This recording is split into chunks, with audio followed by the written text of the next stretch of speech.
नमस्कार दोस्तों, मैं जागरण क्रिएटा आपका यूट्यूब चैनल में स्वागत करता हूं।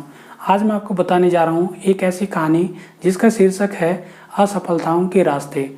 एक जमाने की बात है, एक छोटा सा राज्य हुआ करता था।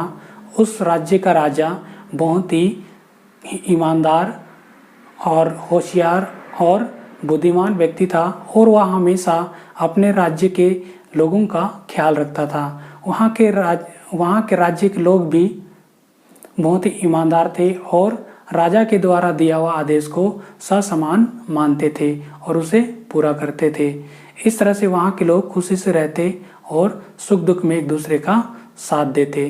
दोस्तों, समय बीतते गया। एक समय की बात है जब पड़ोसी राज्य, जो कि बहुत विशाल था, उस छोटे से राज्य पर हमला करने की योजना बनाई और वो तैयारी करने लगा।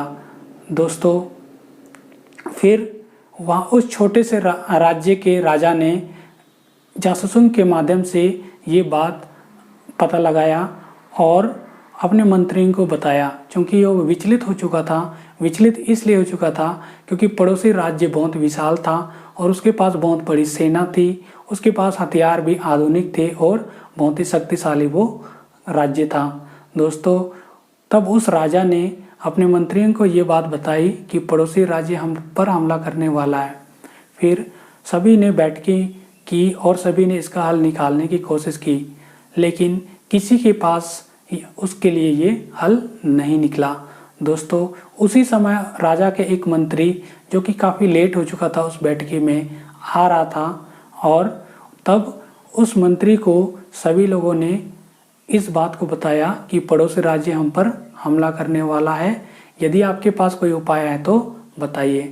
तब मंत्री ने कुछ सोचा, क्योंकि वो बहुत होशियार था और हाजिर जवाबी था और ईमानदार भी था। तब उसने बताया कि मेरे पास एक योजना है, क्यों ना हम वो जब हमला करते हैं उससे पहले ही हम लोग आजकल में हमला कर दें, जिससे कि हम उस पर जीतने की संभावना को बढ़ा दें। क्योंकि अभी वो लोग तैयारी कर रहे हैं, पूरी तरह से तैयार नहीं है, और यदि हम लोग पहले हम उस पर हमला कर दे तो हो सकता है हम लोग उन पर जीत हासिल कर सकें।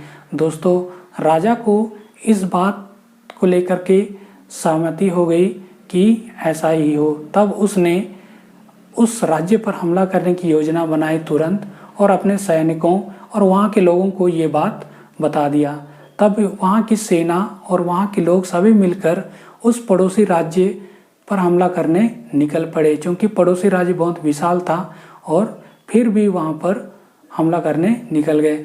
दोस्तों, चलते चलते रास्ते में एक नदी था। नदी के ऊपर लकड़ी का पुल था।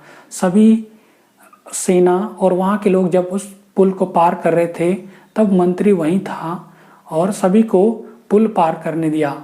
उसके बाद उस मंत्री ने उस पुल को मिट्टी के तेल से जला दिया, जिससे कोई भी सैनिक या लोग हार के डर से वापस न भागे। ऐसा ही हुआ, आगे बढ़ते गए और उस पड़ोसी राज्य की सेनाओं के ऊपर हमला कर दिया। क्योंकि वो सेना तैयार नहीं थी और ये जो राज्य था, जो छोटा राज्य था, उसकी सेना और लोग उस पर अचानक हमला कर दिए और उस सैनिकों से युद्ध किया और वो जीत गए। दोस्तों, इस कहानी से बहुत कुछ शिक्षा मिलती है, जिससे कि हम लोग सीख सकते हैं। जैसे यदि हम लोग अपने असफलताओं के रास्तों को बंद कर दें तो निश्चित ही हमें सफलता मिलेगी। दोस्तों, हमारे जीवन में भी कई असफलताओं के रास्ते हैं, उन्हें बंद करने की आवश्यकता है। जैसे घमंड, ईमानदारी का ना होना और अज्ञानता और डर, ये सब असफलताओं के रास्ते हैं। यदि हम लोग हमारे जीवन में इन रास्तों को खुला रखते हैं तो हम लोग सफलता की ओर अग्रसर नहीं हो पाएंगे। यदि हम लोग को सफलता प्राप्त करनी है तो इन असफलताओं के रास्तों को हमेशा हमेशा के लिए बंद करना होगा, ताकि हमारे पास सफलता पाने के लिए के अलावा और कोई रास्ता ना हो। जिस तरह से कहानी में हम लोगों ने सीखा कि मंत्री ने उस पुल को मिट्टी के तेल से जला दिया, जिससे वहाँ के लोग और सैनिक या तो लड़ते या तो मरते। उनके पास और कोई रास्ता नहीं था और उन्होंने साहस के साथ लड़ा और युद्ध जीत लिया और पड़ोसी राज्य को जीत लिया। उसी प्रकार यदि हम लोग भी हमारे असफलताओं के रास्तों को बंद कर देते हैं तो हमारे पास जीतने के अलावा और कोई रास्ता नहीं होगा, निश्चित ही हम लोग जीतेंगे।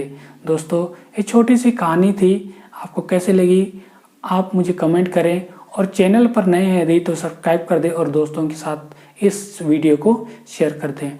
तब तक के लिए मिलते हैं अगली कोई नए ज्ञानवर्धक वीडियो के साथ। तब तक के लिए